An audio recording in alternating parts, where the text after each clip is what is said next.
અમદાવાદમાં ભગવાન જગન્નાથજીની 147મી રથયાત્રાની તૈયારીમાં પોલીસ અને અર્ધલશ્કરી દળો સહિત અદ્યતન ટેકનોલોજી અને 23,000થી વધુ જવાનોને કામે લગતું એક પ્રચંડ સુરક્ષા ઓપરેશન ચાલી રહ્યું છે।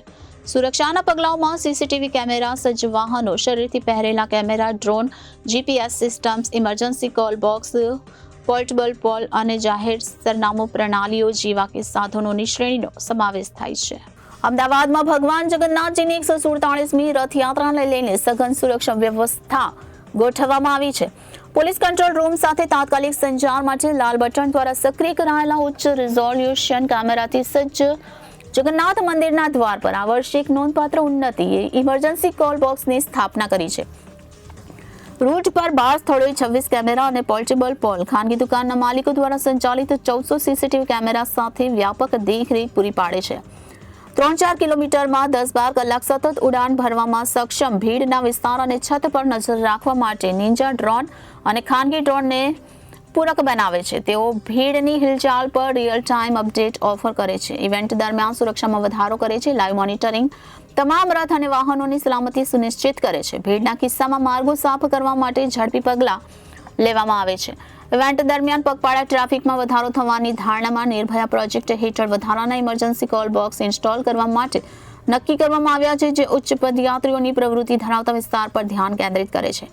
રથયાત્રાના દિવસે પેટ્રોલિંગ સુરક્ષા કામગીરીમાં ઉમેરે છે, જે માર્ગ પર વરિષ્ઠ પોલીસ અધિકારીઓ દ્વારા હાથ ધરવામાં આવેલા અગાઉના હવાઈ નિરીક્ષણ પર પણ આધારિત છે। આપણે ભગવાન શ્રી જગન્નાથજીની આ 147મી રથયાત્રાના અન્વયે આપણે સવારે 7 વાગ્યાથી લગભગ 10 વાગ્યા સુધી આપણે ત્યાં રિહર્સલ જોવામાં આવ્યું, આપણે ચકાસણી કરી અને આજે અહીંયા આપણે 600 થી ઉપર સબ ઇન્સ્પેક્ટર અને ઉપરી અધિકારીઓ જે છે, DCP, DIG, IG, additional joint commissioner, special commissioner સુધીના તમામને આપણે બ્રીફિંગ કરવામાં આવ્યું। આ ગુજરાતમાં સૌથી અગત્યનો બંદોબસ્ત હોય છે, જેમાં આપણે જોઈએ તો લગભગ 18,000થી પણ ઉપર પૂરા સુરક્ષા કર્મીઓ છે। આ એ સિવાય પેરામિલિટરી ફોર્સની આપણે 11 કંપનીઓ અહીંયા આવી છે, 20 એસઆરપીની કંપની પણ આપણે આવી છે। અગાઉથી જ 15 એસઆરપીની કંપની આપણી પાસે હોય છે, એટલે મેન પાવર પણ અમે ખાસો ઉપયોગ કરવામાં આવે છે। જરૂરિયાત એટલી હોય છે કે અમુક મેન પાવર સવારમાં જ્યાં ડિપ્લોય કરવામાં આવે, સાંજે એને બીજી જગ્યાએ પણ ખસેડવામાં આવે છે। અમે આગળ પોઈન્ટ હોય છે, ડીપ પોઈન્ટ હોય છે, ઢાબા પોઈન્ટો ઉપર પોલીસ મૂકવામાં આવે છે। એમાં બહુ સિન્સિયરલી પોલીસ કામ કરે એ રીતે આપણે અહીંયા બ્રીફિંગ પણ રાખવામાં આવે છે।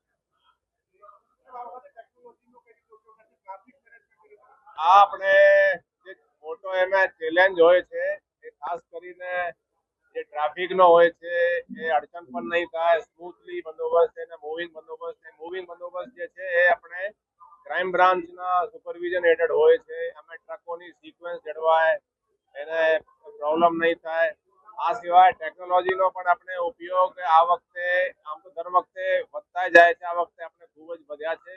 ખાસ કરીને જે 1400થી વધારે જે કેમેરાઓ રૂટ ઉપર લગાડ્યા છે એનાથી ખાસો મદદ મળશે। આ સિવાય આપણે લગભગ 20 જેટલા ડ્રોનના ઉપયોગ કરવાના છીએ।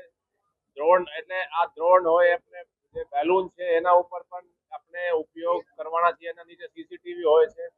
આપ જુઓ તો બધી ટેકનોલોજીમાં સીસીટીવીના જે સિસ્ટમ છે એનો જ ઉપયોગ કરવામાં આવે છે અને એની જે લાઈવ મોનિટરિંગ છે એ પૂરી રથયાત્રાની એની આપણે પોલીસ કંટ્રોલ રૂમ સિવાય અહીંયા અમદાવાદ એનએક્સીમાં પણ આપણે ફીડ આપી રહ્યા છીએ, ડીજી ઓફિસમાં પણ આપી રહ્યા છીએ અને સીએમ ઓફિસમાં પણ આની ફીડ આપણે આપી રહ્યા છીએ। ટૂંકમાં આ છે કે ટેકનોલોજીનો ખાસો આપણે ઉપયોગ કરી રહ્યા છીએ। એના માટે પણ આપણે ખાસ સૂચનાઓ આપવામાં આવી છે। એમરજન્સી ગમે ત્યારે થાય, કોઈ એવું થાય તો એની આપણે ત્યાં સિસ્ટમ એને સૂચનાઓ આપી છે। ભીડ પણ બહુ હોય છે, થોડું ચેલેન્જ હોય છે, પણ તેમ છતાં પોલીસ જેટલો શક્ય હોય એમરજન્સીમાં વ્યવસ્થિત કાર્યવાહી કરશે। Bureau reporter Janadesh news, Ahmedabad.